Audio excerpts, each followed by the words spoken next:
Today, we're going to watch a video about stocks versus options explained. Now, I think there are some real key aspects about trading with options that you don't get with stocks. Number one, capital efficiency. Hopefully, we can get to that point inside this video, but you can basically, when you trade the way that I trade, get like an 80%, 90%, 95% discount versus buying the stock outright and having a very similar risk and return profile. One of the biggest hacks ever of all time is trading deep in the money long calls. But also, if you are selling options, you can set yourself in a situation where you can make money if a stock goes up, down, or sideways. But also, you can set yourself up in a situation where you can lose way, way, way more than you can make. So, options are definitely a complicated investment vehicle. But once you understand how to trade with options, it's kind of a game changer. Absolutely a game changer. So, let's watch this together. Stocks versus options explained. Stock traders and investors who are unfamiliar with the world of options are leaving money making and money saving opportunities on the table. In this video, I will break down the main differences between stocks and options, specifically what you own, how much time you have, how easy it is to lose money, the ways you can make money, how much money you can make, and taxes. By the end of this video, you will clearly understand why some people prefer stocks, some people prefer options, and why some people will utilize both. Let's start with what you own. When you buy shares of stock, you are becoming part owner of a company such as Nvidia. So when you buy shares of Nvidia, you become a very small owner of Nvidia's company.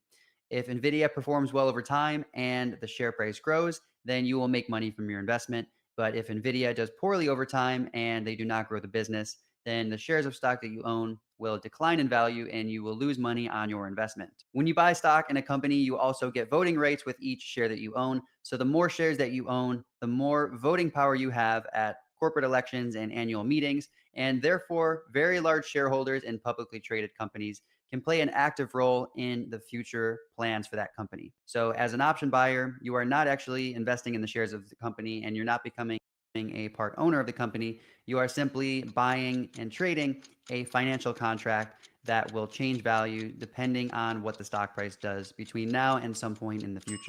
Right. And so this option contract right here, and I'm sure he'll talk about it, is associated with 100 shares of stock. Now, what's really, really cool about this is that when you go deep in the money, you can actually get like 100 delta, which one delta represents one share of stock. And the deeper you go, the closer it gets to 100. But I generally like to stay in the 80 delta. So in this case, the stock is Ally. If I were to go for the 80 delta stock, is 78 delta. I could buy one contract that controls 100 shares for $4.70. This is a $42 stock. Let me repeat what I just said. For $4.70, I can control 100 shares of stock on a $42 stock, meaning I'm spending 470 470 divided by the price of the stock, 42.75. I get a 89% discount. So the way I like to look at it is this is what it costs per share. This is what it costs per share. So basically, I'm going to spend 89% less to buy the equivalent of 100 shares of stock. Isn't that cool? Now, at 80 delta, there is a factor of leverage here. You don't get a 1-for-1. You're going to get an 8 for 10. You're going to get a 4 for 5, basically. So for every $1 that the price of Ally goes up, this will go up 80 cents. So it's not a perfect 1-for-1, but it's really, really close. So for me, that's where I like to live. And that capital efficiency means that I could buy 10 contracts, 9 contracts for what it costs to buy one share. Sure. Option holders also don't get any voting rights like shareholders do because as an option holder, you are not actually holding the shares. And so you don't have any voting rights when you are holding options. One of the big differences between stocks and options is how much time you have. One of the huge benefits of This is a big difference, right? With stocks, you can go indefinitely. You can buy a stock. Let's go to Netflix real quick. I just saw this a little bit ago. Netflix. That's not how you spell Netflix. NFLX. Netflix had a huge sell-off in the end of 2021, right here. It took it almost 3 entire calendar years to get back to break even. So if you bought Netflix here in November of 2021, you just got to break even in July of 2024. Now, if you own the shares, didn't really impact you to wait that long because you eventually got out at break even. But if you bought the contracts, the option contracts, they have expirations and many, many, many, many, many different expirations over the next 3 years. In fact, let's go to Netflix right here. You can see that Netflix has like a contract every week for a long time, and then it goes into monthlies. So there could be potentially from A to B over 3 years, that could potentially be 150 different option cycles in this time. Right. So the time does make a big difference between the two. Buying shares of stock is that you have no time limit. So if you think a company will perform well over a long period of time, you can simply invest in that company's shares and you can hold those shares for as long as they are public. And in most cases, that means you will be able to hold that company's shares as an investment forever. And also remember that you're going to pay one for one, right? Whatever the price of the shares are is what you're going to have to pay. You don't get that leverage if you're just buying the shares. And if you say you want to just buy it forever and hold it forever, unfortunately, all stocks are bad, including Netflix, but only every once in a while they act right. Now, the key that I want to get across here is Netflix before this big nasty crash, right? It had its 10 go under the 20, price go under the 50, right here. Come on, clickies. Here. Okay. That was your exit signal. If you were in it, that was your exit signal. You didn't get an entry signal all the way until it hit all the way down here at $20 a share. It went from $64 to $20 a share. So how much did it go down percentage wise from here to here? 70% it went down. So if you are a long-term shareholder, you could be looking at 70% drawdowns. You're not going to be a very happy camper during that time, right? And once it finds its bottom, right? How many times because you have traded this up and up and up, got out of the way, trade again up, got out of the way, trade again on its way up, right? You could have done that many, many, many times. So for this person who bought it right here, and it took nearly 3 calendar years to get back to break even, you could have made Vuku bucks over and over and over all the way back up because you were buying it as stocks were crashing up rather than crashing down. And you weren't looking at this like, oh, I'm a long-term shareholder. Sorry. The truth is the market goes up and the market goes down. And even if you're a long-term shareholder, it doesn't care what you are. You got to be listening to what the market's doing. On the other hand, when trading options, you do have a time limit because all options have expiration dates. So the option holder can buy or sell shares of stock at a fixed price on or before. But the taxes, bro. Okay. Mr. Skinny Buff Guy, I'm glad you brought it up. I don't even think about taxes, my friend. I just focus in on the plan. But I know that he said that taxes were going to be one of the things we talk about. So we'll say that for a bit. That option's expiration date. So the fact that all option contracts have expiration dates naturally gives every option position a specific time limit. Most options traders will open positions with a few weeks or a few months until expiration, but some traders may be more short-term focused and might trade options over the course of a few days or even as little as a few hours. Longer term focused traders can use options with multiple years until expiration. The next big difference between stocks and options is how easy it is to lose 100% of your money. When you are buying stocks, the only way to lose 100% of your money is if the stock price goes to zero. That is, of course, if you have an unleveraged position. So if you have $10,000 in an account and you put $10,000 into Apple stock, the only way you can lose all $10,000 is if Apple goes to zero, which means the company has failed. When you're trading options, on the other hand, the stock price doesn't need to go to zero for an option position to lose 100% of its value. An option position can lose 100% of its value as long as the stock price is above or below a specific price at the time of that option position expiring. And this is a real and key important factor if you are trading options. In my opinion, you don't want to be trading options with 1 week to go. If it's less than 7 days to expiration, what we're talking about here is gamma risk, right? This is when the Hulk walks into the same room as Spider-Man. When the gamma risk is out of control, is that last week of options. Because if it expires out of the money, if it expires where the price of the stock is less than the strike that you own, we'll use this 95, for example. If the price of the stock at expiration is less than that, you get nothing. You get absolutely nothing. Absolutely nothing. So you could have a $520 investment into the stock that results in $0 at expiration if the price of the stock does not go above your expiration point. It's crazy. It's real. And that is why you need to understand what you're trading before you get that deep into it. For example, an Apple options trader who buys a 38-day call with a strike price of $140 will lose 100% of their trade allocation if Apple is at or below $140 in 38 days. With Apple around $139 as of recording this video, that Well, this is an important thing to realize, right?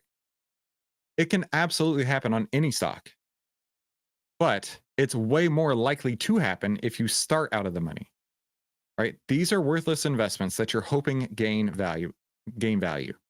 These are valuable investments that you're trying to make go up in value. The difference is how deep they are in the money. Okay. So you can see, $10, $11, $12 of intrinsic value versus nothing.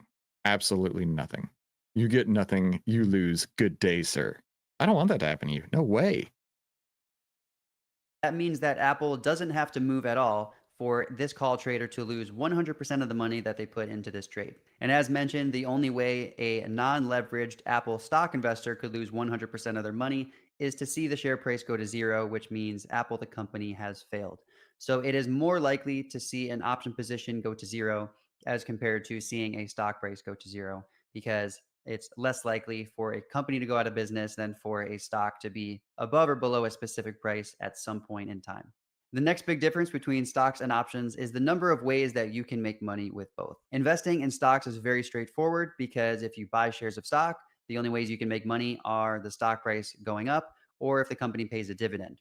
If you are shorting stocks, which means you are betting against the success of that company, the only way you can make money is if the stock price falls. With options, it is much more complex because you can buy or short options and make money if the stock price goes up or down from those positions. For example, you can buy calls or short puts, and both of those trades will make money if the stock price increases.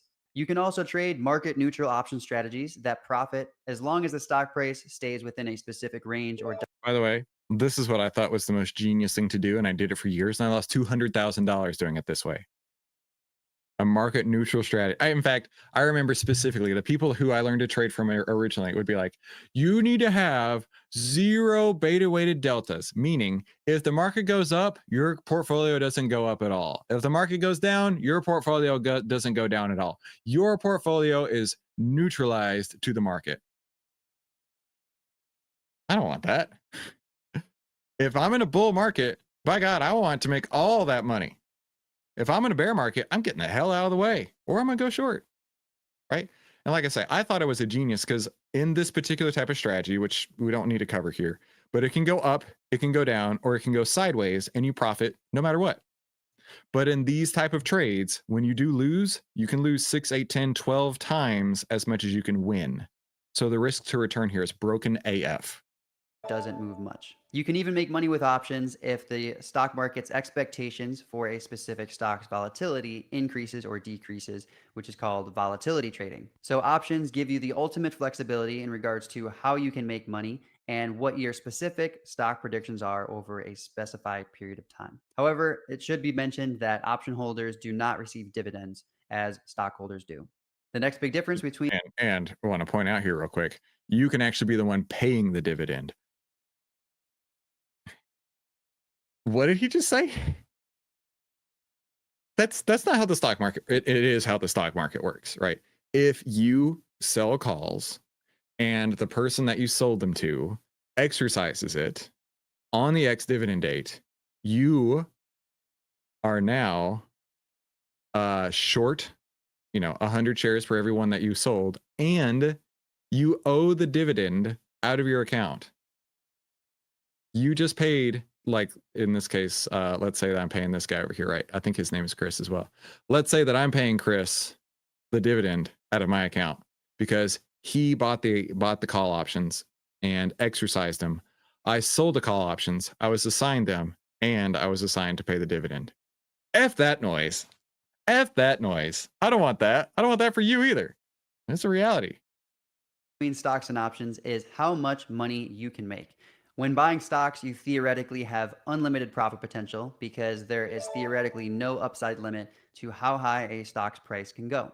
If you're shorting stocks, which means you are betting against that share price from increasing, the most money you can make is the share entry price or your short entry price. So if you short a stock for $77 per share, the most you can make is $77 per share because if it goes from 77 to zero, you will have a $77 profit per share on your short position. When buying options, specifically call options, you also have theoretically unlimited upside profit potential because call options increase as the stock price increases. And since there is no limit to how much a stock's price can increase, there is no limit to how much a call option's value can be. When you're shorting options, the most money you can make is the difference between your short entry price and zero, just like shorting stocks. Because, for example, if you short an option for $300 and the option price expires worthless and goes to zero, then you will make $300 from that short option position. The big difference between stocks and options in terms of the amount of money you can make is that option contracts will experience larger percentage changes